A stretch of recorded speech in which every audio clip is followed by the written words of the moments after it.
Hello, hello. Yes, the title is Do Not Commit Without This. Do not commit without this. Give yourself permission not to commit without understanding these three principles I'm going to share today.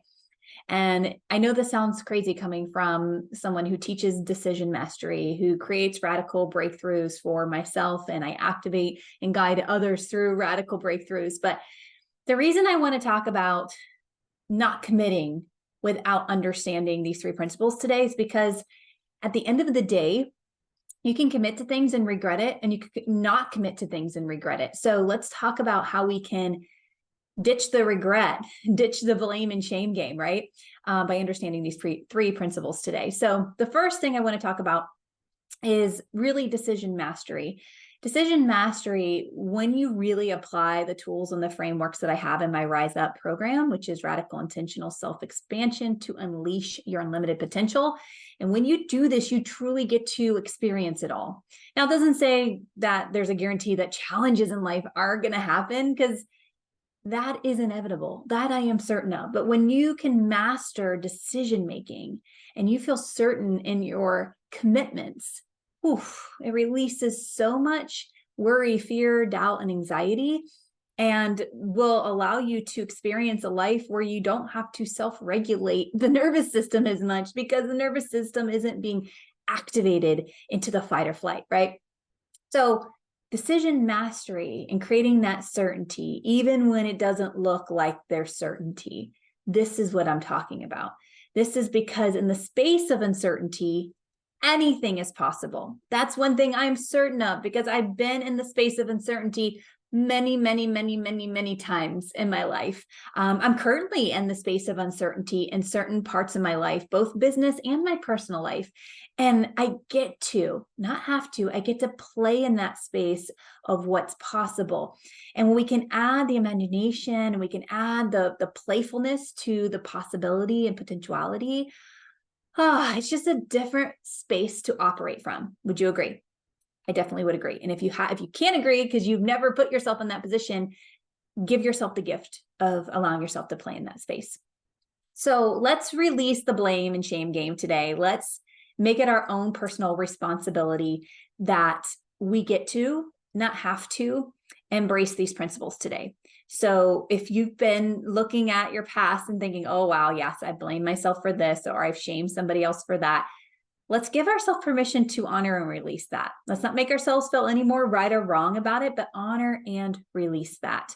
Honor and release what has been so that you can be fully present to what could be and what is right now, right? Because right now is all we really have.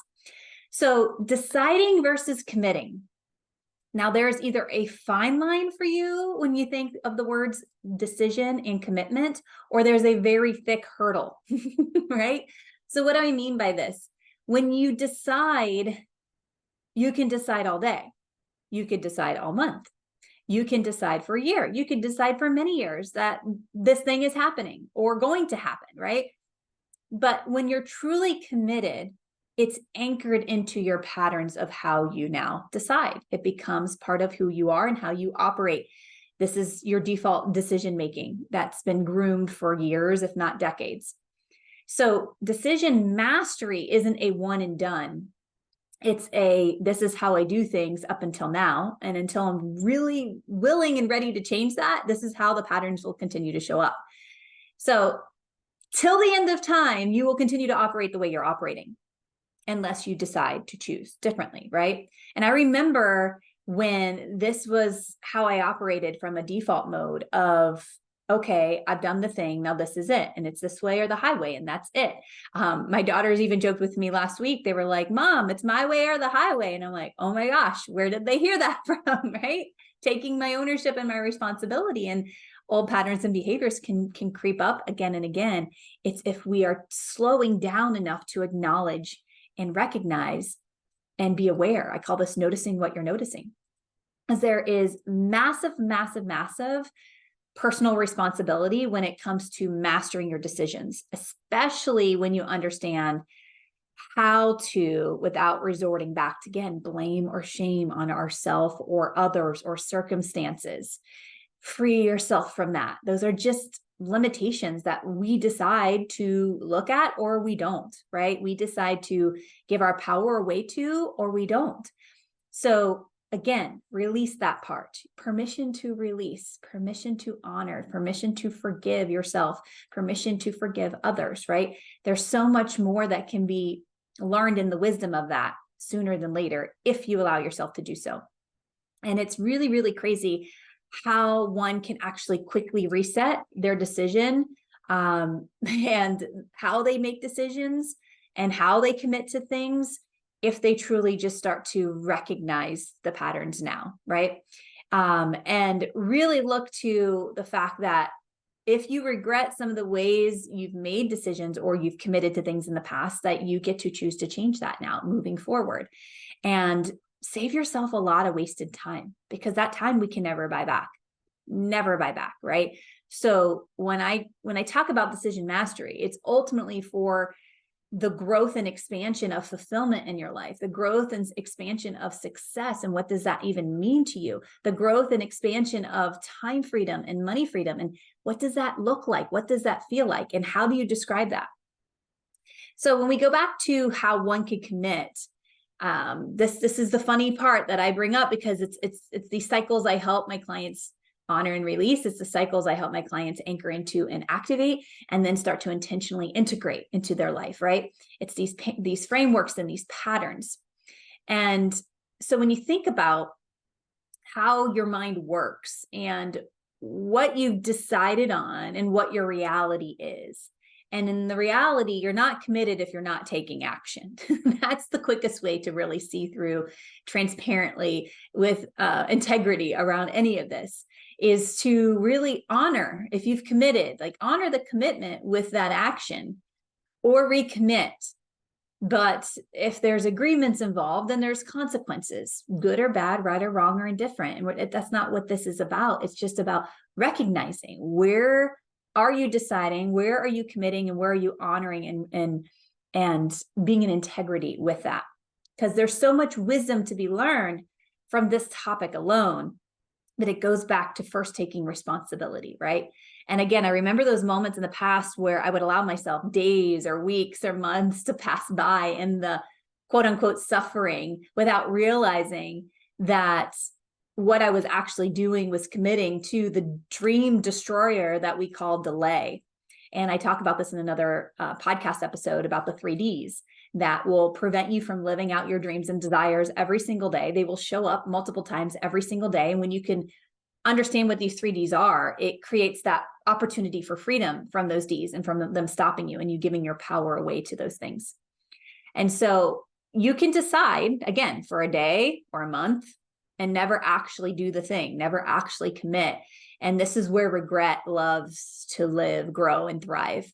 And if I can tell you anything, I have very few regrets in my life, very few. And honestly, I don't even look at some that people would call a regret as a regret anymore, because I've grown through them. And they're things I totally didn't want to do. Maybe I thought I did at one point, or I finally did them. And it was like, I finally committed versus just deciding to get ready to decide again, right? So, and the worst part of all of this is if we don't recognize the patterns, they become the limits.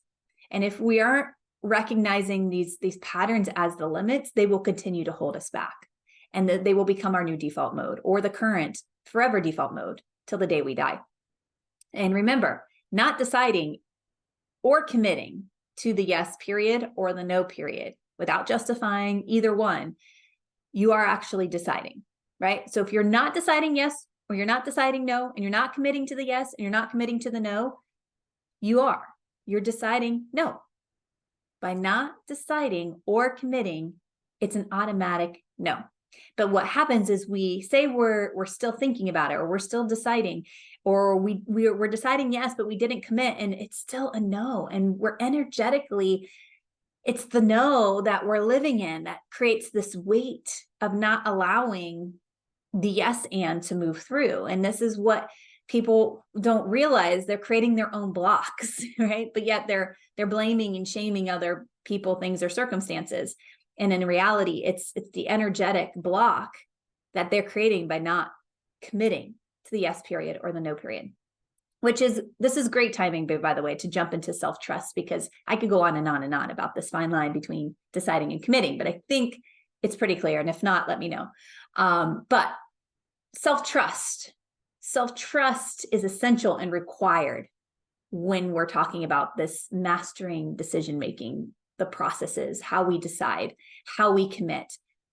And the transformation of deciding and committing to the next level of your potential and what's possible is an expansion that we all have the chance to play in if we so choose to. That in itself is a decision and a commitment. So one expands their self-trust and their limits become lesser.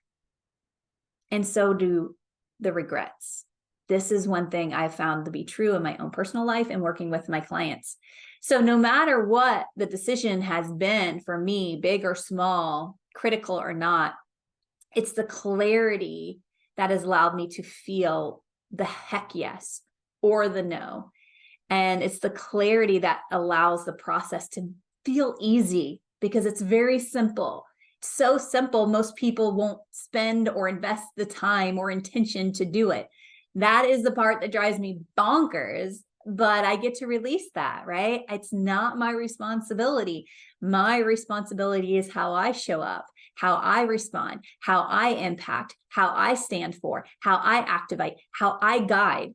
And it starts with myself, self-led, self-trust first. And then I don't have to help others do the same. And what I've noticed over the years is that when I did not know the how, yes, we all want to know the how. And this is, again, recovering high performer, recovering make it happen person, people pleaser, you name it. When I didn't know the how, and when I self-led through my real self-trust, real faith in myself, my intuition, which is connected to God, a higher source. And I leaned into that and I tapped in, and it required probably all of my courage many, many times. My confidence grew. Every single time I stepped into that courage, my confidence grew. And it continues to grow because I'm continuing to step into that. I'm continuing to tap in and tune into that, because that's where our whole trajectory of growth and expansion lives. The courage to have the confidence or a little bit of competence to take that aligned action. And it feels so good. It feels so good to have conviction in the certainty because it works the way it works. And it feels so good to have certainty in making decisions, even when the how is still unknown. And that's the place that makes me smile, because it's like, well, I don't know how, but everything's possible. Everything's possible because I'm super uncertain. In the space of uncertainty, anything's possible, right? And the truth about self-trust is, as you continue to grow and expand it, so does your responsibility to show up and trust the process, because it works the way it works, like gravity. And I cover these 12 laws. They're the universal laws that govern our existence in the Rise Up containers. If you're like, oh my gosh, what does this mean? If you don't know about the universal laws, you could be working against the laws. I don't know about you, but I don't want to go out and work against gravity every day, right? That's not where I want to live and play. So every single time we show up, we get to choose. We get to step into, with intention, how we decide, how we commit, and are we really leading from a space of self-trust, right? Which leads me to the third topic today. I want to jump into this one because this wraps it all up with a nice, pretty bow, right? It's the ROI. We're creating a return on investment of our time, our energy, our focus. And when you unlock decision mastery and you unlock how to have massive radical breakthroughs that are sustainable, that continue to allow yourself to grow and evolve without being dependent on a circumstance or situation to happen first, that's the most freeing and fulfilling life to live, right? And yet it's not just the return on investment of time, energy, and focus. It's your return on intention. your return on intention. It's the key metric for success. This illustrates how our aligned actions are really true to our commitments or not. And we can always check ourselves before we wreck ourselves every single decision. And we know it takes one thought, it takes one decision, it takes one conversation that could at any point radically shift the trajectory of the momentum that we are intending or we're creating. And when we take personal responsibility in understanding our return on intention, there are profound returns on that investment of the intention. And this shows up in our health, our vitality, our connection, our relationships, our personal life, our business life. And there's so much freedom here. There's so much freedom in creating the yes and life by design, while breaking free from the limits that are holding you back, which are, again, are these patterns and behaviors that I just spoke about. When you're choosing to become intentional, when you're choosing, this is, again, intention with intention, consistency with the intention. I know it sounds crazy, but it's really this simple. It's just our whole patterns and behaviors and ways of being are like, no, we like the predictable of what's certain right now, even though it's keeping us where we are. And you can call it stuck or just the good life or wherever you're at, right? Again, there's no right or wrong, good or bad about this. But when you can shift that, you're going to experience real fulfillment, real freedom in both time and money and all the things that you desire. And you're no longer settling for, again, circumstances or situations, unless you so choose to, right? And so at the end of the day, the question is always, will you or won't you, right? And that question is, again, neither right or wrong, good or bad. And this is connected to your will. And if you're not sure on the difference between your will and your willpower, go check out, I believe it was last week's podcast episode on this, because this is critical. A lot of people give so much power away to willpower. And I highly recommend ending that pattern as soon as possible. You will not have a very fulfilling life if it's what you're living by is just willpower alone. And if anything, start to just notice what you're noticing. Where are you deciding and where are you not committing? And release that. Make a commitment to the no. Make a commitment to the yes. Make the commitment that will be the yes and you won't regret it. Make the commitment and it's the no and you won't regret it. When I say regret it, make it from your future self. Think about your future self and all that's possible, all the potential, and make the decision from a space that your future self would thank you for. And this is challenging for many. Some days it's even challenging for me, but this is why the clarity. I am so clear on what I desire. I'm so clear on my big rocks. I'm clear on my vision and my values and the integrity I get to live out, not just for me, but for us all. And that is connected to the biggest why. So decide, commit, move forward with the intention to experience your future now. That one little step, and then the next step, and then the next step. It's the consistency. Persistence will let you experience once, and how we do anything is how we do everything. So if you're hustling and grinding to get to the thing, and you experience the thing and you're like, oh, this is all there is. Yeah, this is all there is, because now what you did to experience it is going to be what's required to sustain it, right? And I can help you release all of that if you so desire or not, right? Some people I used to be addicted to that grind and that hustle until I realized, oh, there's another way. There's another way. And of course, if you have any challenges with this, my DMs are open. We can jump on a laser coaching session. I gift 3 of 5 of those a week, unless I'm on vacation, which will start this week during the Thanksgiving week holiday into next week, because I will be on a cruise. But I would love to activate and create with you the vision of what's possible, especially when you're feeling the space of uncertainty, really bringing pressure to your life, because that's restriction. And we can unlock that and jump into alignment, which is expansive, light, and free, and see what's possible. And I know, because I'm certain, that in this space of uncertainty, everything, again, is possible. And your potential has been patiently waiting, whether you've allowed yourself to notice that or not. And there are 4 Black Friday VIP days left. These are the bonuses. They are a 3,000 plus value. One has already been spoken for, so there are 4 left. And this would be requiring you to commit, not just decide, to one of the 2 Black Friday options before November 22nd, which is in 2 days. So if you have any questions, of course, my DMs are open. And until we speak again next time, sending you off with so much love. And I'm super curious what is activated in you today by the 3 topics we spoke about when we just learned about decision and commitment and the difference. Do you have a fine line when it comes to deciding and committing, or do you have the biggest hurdle ever that you are looking to transform and break through? Either way, I know you know, and I'll leave you with that. If you have anything else, I will see you in the social land. And until next time, so much love. Bye for now.